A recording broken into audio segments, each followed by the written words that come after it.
Welcome to the Real Estate Syndication Show. Whether you are a seasoned investor or building a new real estate business, this is the show for you. Whitney Sewell talks to top experts in the business. Our goal is to help you master real estate syndication. And now your host, Whitney Sewell. This is your daily real estate syndication show. I'm your host, Whitney Sewell. Today, our guest is Prashant Kumar. Thanks for being on the show this morning, Prashant. Thank you so much for having me, Whitney. Appreciate it. Yeah, our pleasure. And Prashant has owned single-family homes, multifamily, and has about 100 units in his personal portfolio. He has been involved in multifamily projects on a GP capacity for the last 5 years and did 1,200 units in 2019 as a general partner. He brings value by removing redundancies in the process and by meticulously underwriting deals. He plans to do more syndications of multifamily and assisted living spaces in the future. Prashant, welcome to the show. Give us a little more about maybe your background in syndications and your focus there, and let's dive in. So Whitney, thank you so much for having me again. Basically, I come from a very humble background. I come from India. I came here in 1998. I'm a technologist. Coming from a very good one of the good institutes, good school from India, and ever since, I've been involved in technology and management side. You name it. I've worked with life sciences, bigger companies, on the technology side and on the management side. So I have managed people, across the globe, sitting remotely, whatever. So that kind of tells you also that, I have had very good paying jobs all my life. And the only thing, after 15, 20 years, I started realizing the day I stop working, the day I don't work, I don't get paid for. So that kind of, that was like, that kind of creeped in into me that what will happen, when I don't want to work anymore. So it's sort of a golden handcuff, you have read it, Robert Kiyosaki has said it. It's like these jobs are really a golden handcuff. And at that time, I realized I have to do something. I have to get into something which is more meaningful, number one, for me and for the society, and I can make some living out of it even if I'm not working. So that's how I got involved in real estate. One of my friends, my brother-in-law, actually asked me to get into real estate, and I started buying single family homes like everybody else. I had a mentor, and I hired, I bought 3 single family homes in 4 months. And soon I realized that it's not worth my time because it was taking me too long to get the loans and stuff on those single family. So, long story short, I said, guys, I have to start. I could have cut a check for 100,000, the amount of time I spent to get $100,000 loan. It was not worth my time. Then I realized, listen, I have to get into multifamily. And I started looking into multifamily a little bit more at a deeper level. And basically within the same year, I bought a multifamily for myself. And it was such a exhilarating experience for me that, I closed my multifamily in 18 days. You would not believe it. 18 days. I spent half an hour sending my personal financial statement to the bank and my schedule of REO, real estate owned, to the bank. Bank looked at my numbers and they were so happy, and they cut the check. Boom. That was your first multifamily deal? That was my first multifamily deal in Texas. So from the day I saw the property, the closing was within 18 days. It was like, boom, man, I can do this thing over and over again and create some cash flow for me. But like everything else, everything is limited in this world, right? You have limited amount of money. How much can you put down? How many of them can you buy, so to say, right? So then, I started going around, started to learn how can I help others and use others' money also at the same time. So that's where, I got in touch with idea of syndication. Started going to, Radcliffe's events, Dave Lindahl's, Jake and Gino, you name it, I was there, and I have seen you there all the time, met you there, Yeah. in person. So that's how I learned syndication. I never had a real mentor, so to say. I did attend a couple of boot camps here and there, uh, but that kind of gave me the motive to do more in syndication, right? I mean, within I think that year was very crucial for me. I bought small, single families to multifamily to syndication, and the first syndication deal I got involved in was a 500 unit deal. So I mean, it was a journey that year for That's me. pretty eye-opening, isn't it?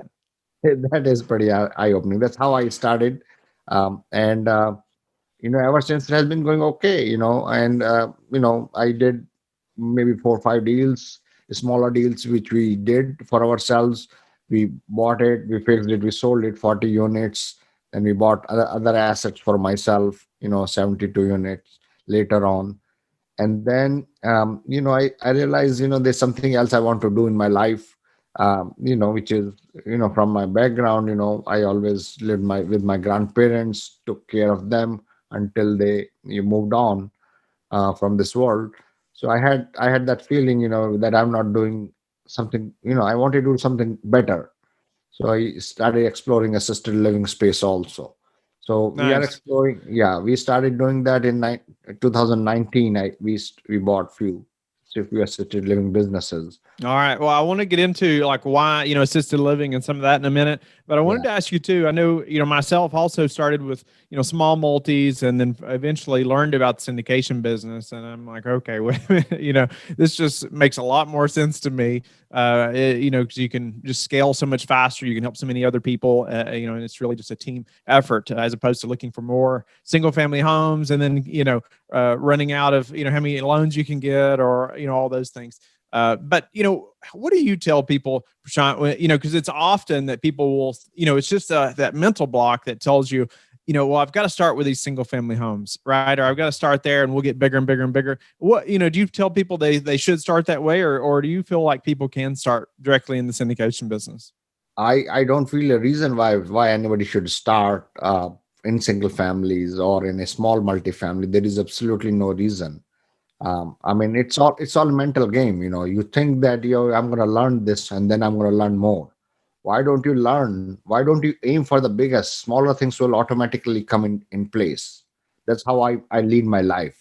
Yes, I started in single family because I didn't know anything about. I didn't know about syndication. I didn't know about multifamily, but I didn't waste a lot of time in single families or smaller multifamily. I jumped within 1 year into bigger syndication.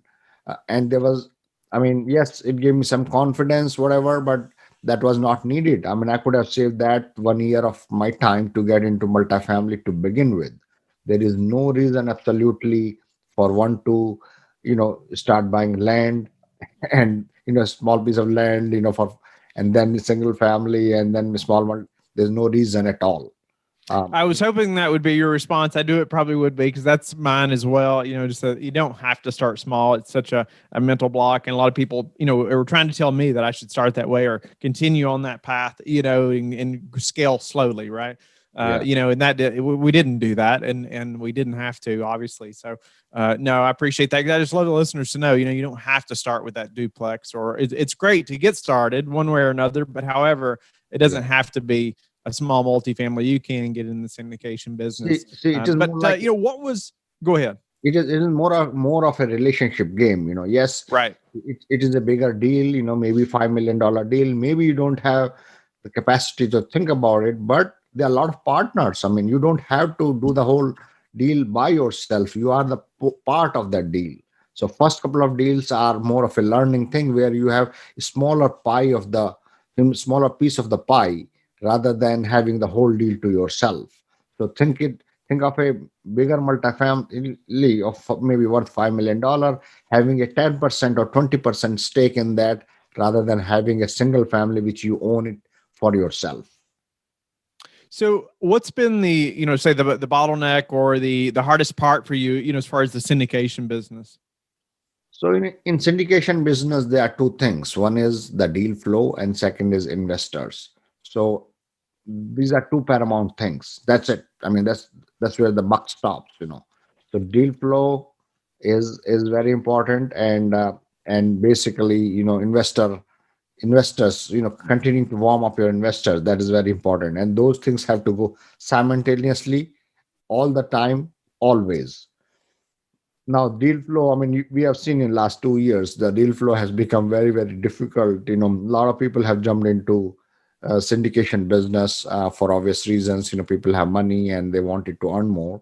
So the biggest challenge, I think, to me, the biggest challenge is a deal right now. Once we have a deal, I mean, we are working on our investor lists and things like that, but deal flow definitely is something that has been the biggest challenge. So what's something you've done different recently to fix that or to help that your deal flow? So for deal flow, we do multiple things, right? We do contact brokers. We have broker relationships. That's number one, right? I mean, that's where the deals come from. Brokers are the source of your deals. Secondly, we have some direct marketing also, and then we have cold calling too, and some Facebook and then ads basically. So market. So you have multiple channels, so to say, multiple marketing channel. One is broker relationship. Number two is direct marketing, direct yellow postcard marketing to property owners. Number three, voice calling, cold calling, and number four, Facebook or social media marketing to attract these mom and pop owners. I mean, mom and pop owners, those who have less than 100 units, they sometimes tend to sell it off market.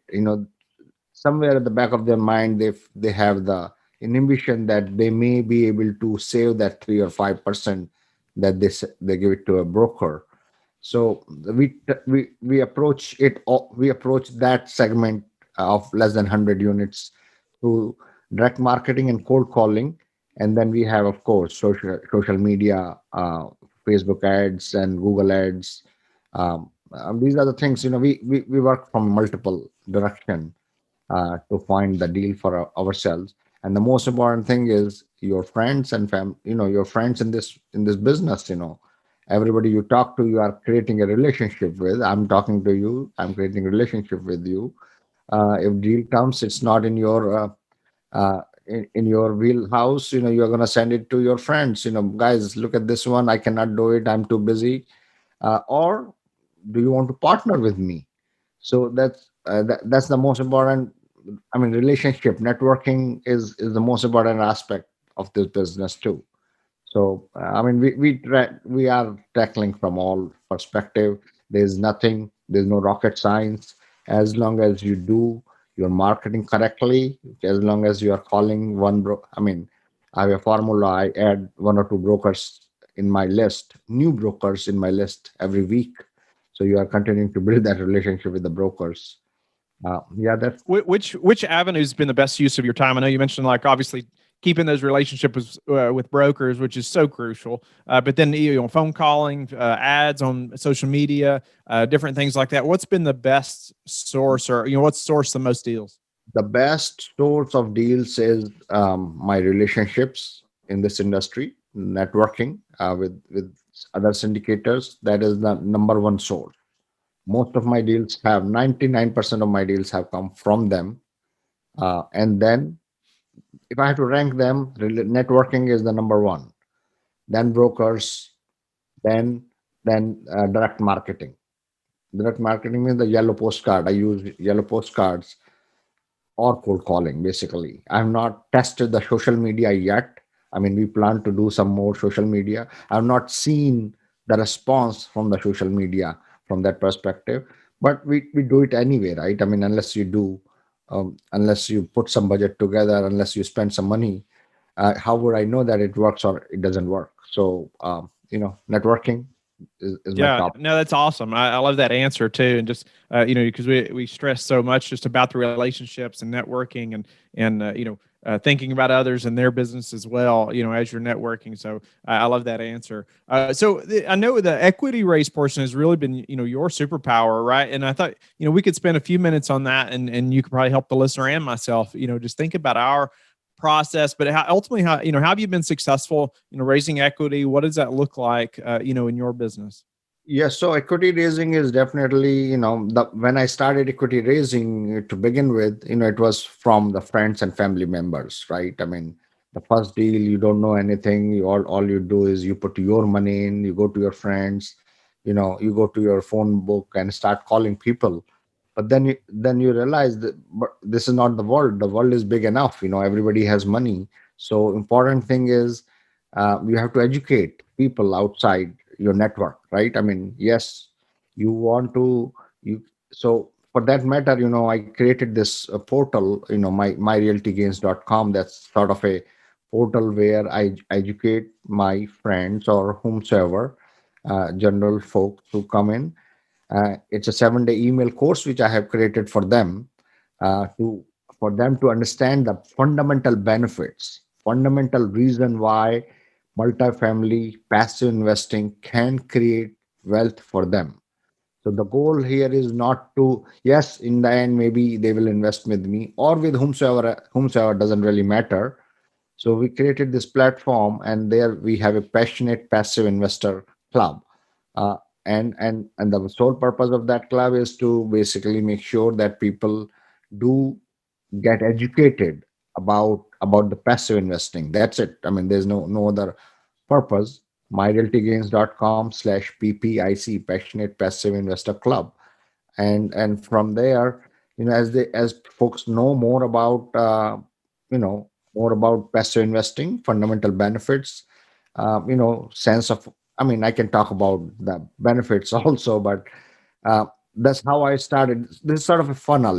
Those who are ready, those who want to learn, they come here, they muddle around, and then you are giving them more information on a regular basis, and slowly, they get settled down. A couple of months down the line, they set up a call with me, you talk to me, and then when time comes, if we have a deal, we send them the deal, and if they like the deal, they invest with us.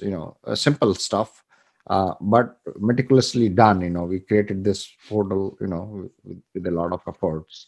Nice. So you've created a way to really serve others and to educate them, and for them to understand, have a better understanding of passive investing. And then if they want to invest with you, great. If not, they've learned a lot, and maybe they will in the future. Right? Yeah. I've had that happen numerous times. So it's interesting, to hear how you've built your base of investors, through that, but through a way of serving is always best, right? And then, but I also, before we get too low on time, I wanted to ask you too. I know you've done multifamily, and now you're focusing on senior assisted living, and I thought you could just elaborate on that a little bit. Why, and just give us some background.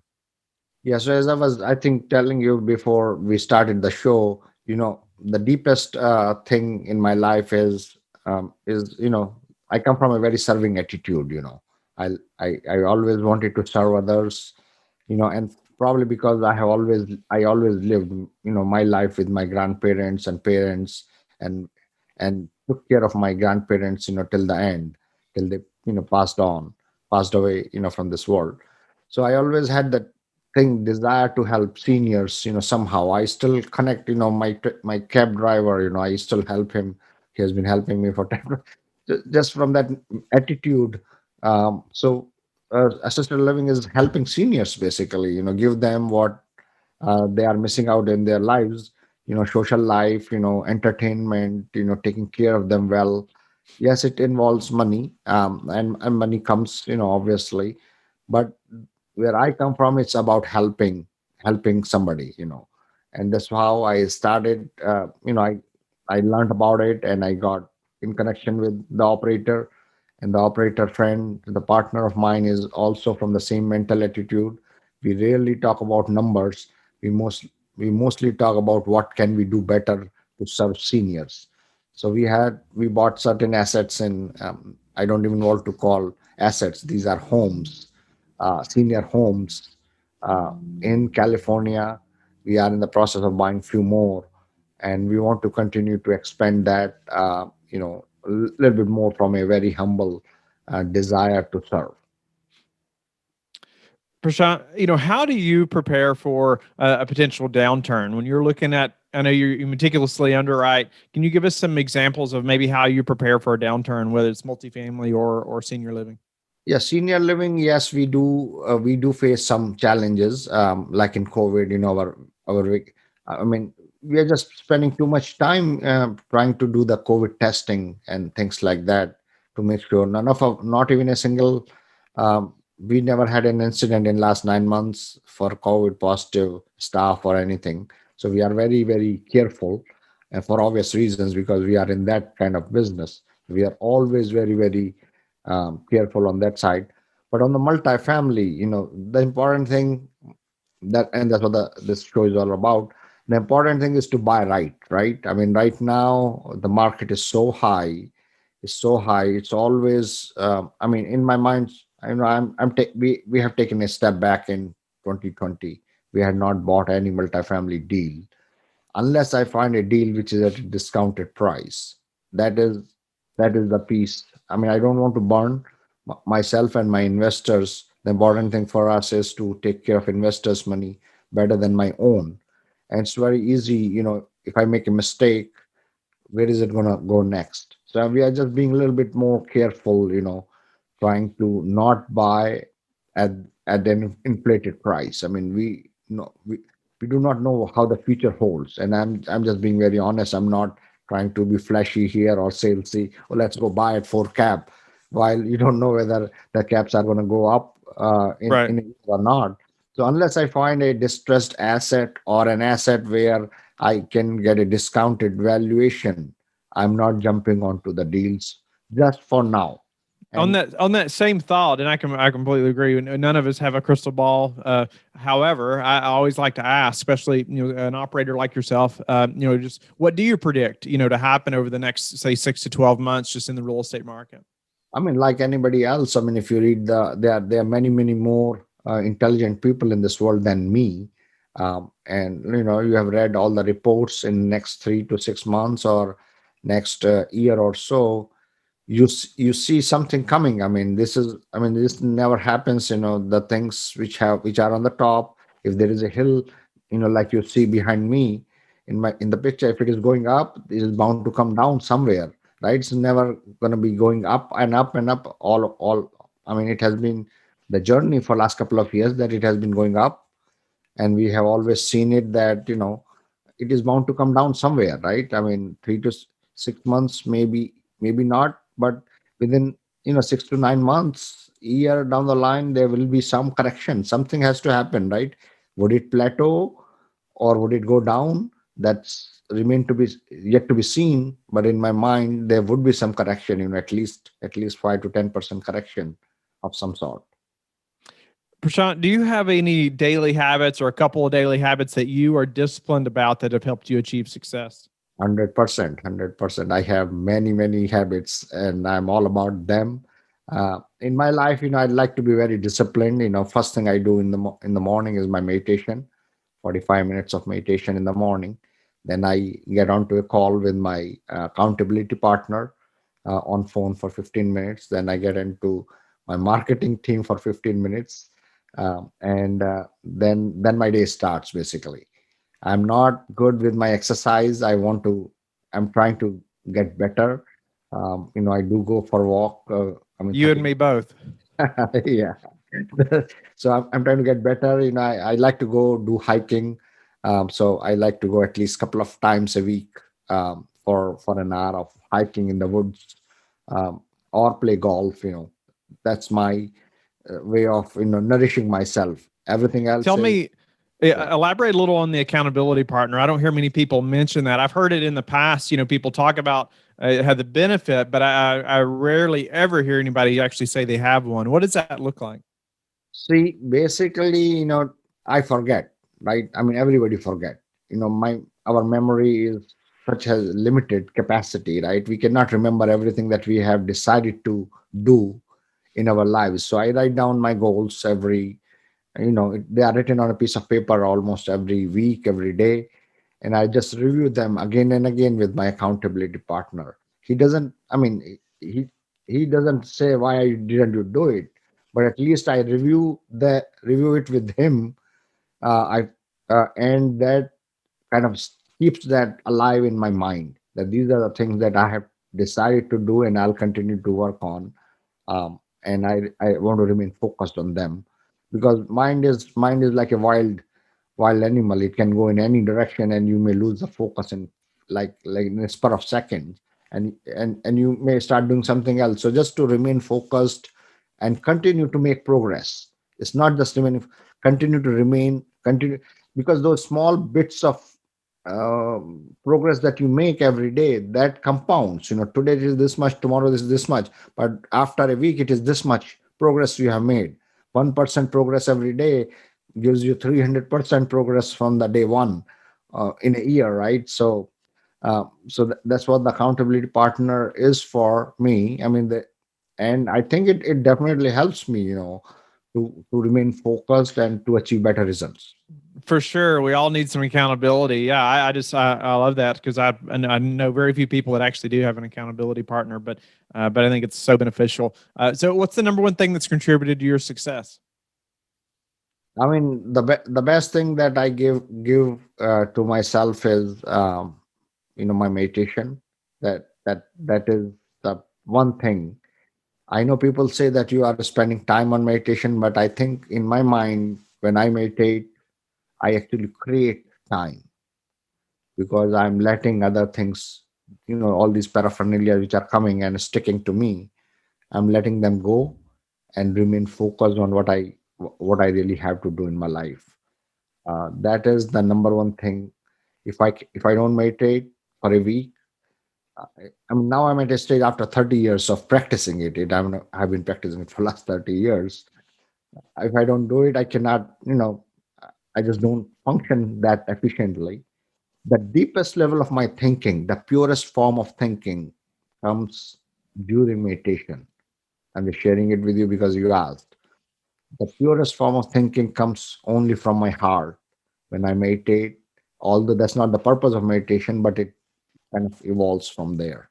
So I would attribute to my success to the meditation. Not that that was the purpose of meditation. The purpose of meditation is much higher for obvious reasons. You know all about it. Um, but you know, it takes care of my physical life too. And tell us how you like to give back. That is what. So okay, I talked about meditation. I'm a meditation trainer myself, and that's the quest of my life. I train others every year. I have at least 10 people. I like to train at least, although I get in contact with hundreds of them, but some of them stick around, some of them don't. This year also, like anybody else, my goal is to train at least 10 new people in their meditation journey, in their spiritual journey. And and that is like the highest priority for me in my life. And no money is ever charged.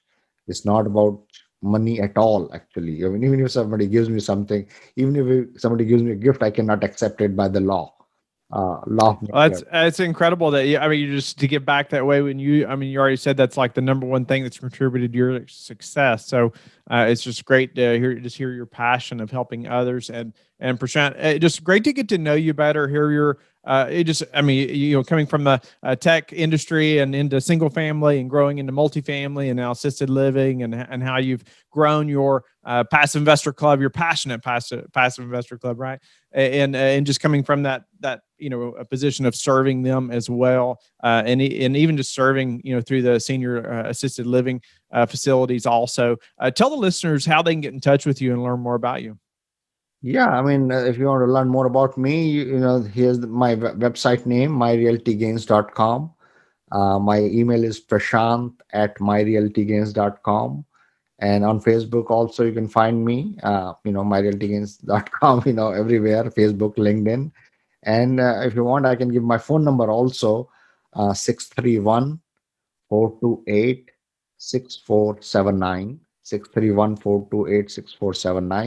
Feel free to send me a text or schedule a call with me on through my website. There are a number of ways you can reach me. Thank you for listening to the Real Estate Syndication Show, brought to you by LifeBridge Capital.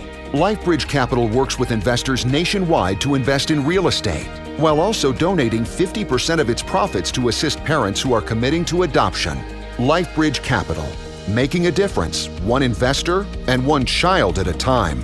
Connect online at www.lifebridgecapital.com for free material and videos to further your success.